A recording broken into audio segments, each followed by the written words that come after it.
നിയന്ത്രണം വിട്ട car electric പോസ്റ്റിലിടിച്ച് പാടത്തേക്ക് മറിഞ്ഞുണ്ടായ വലിയ അപകടത്തിൽ നിന്നും ഒരു കുടുംബം രക്ഷപ്പെട്ടത് തലനാരിഴയ്ക്കാണ്. വൈക്കം ഇടയാഴം കല്ലറ റോഡിലെ വല്യറ ഭാഗത്താണ് അപകടം സംഭവിച്ചത്. തൊടുപുഴ സ്വദേശികളായ കുടുംബം സഞ്ചരിച്ചിരുന്ന വാഹനമാണ് അപകടത്തിൽപ്പെട്ടത്.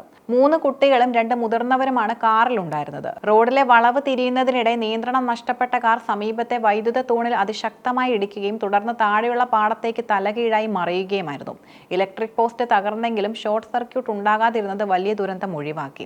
അപകടം നടന്നയുടനെ പ്രദേശവാസികൾ ഓടിയെത്തി രക്ഷാപ്രവർത്തനം നടത്തി. കാർ പൂർണ്ണമായും തകർന്നെങ്കിലും യാത്രക്കാർക്ക് നിസ്സാര പരിക്കുകൾ പോലും ഇല്ലാതെ രക്ഷപ്പെടാനായത് അത്ഭുതകരമാണെന്നും നാട്ടുകാർ പറഞ്ഞു. അമിത വേഗതയാണോ അതോ ഡ്രൈവർ ഉറങ്ങിപ്പോയതാണോ അപകട കാരണമെന്ന് വ്യക്തമല്ല.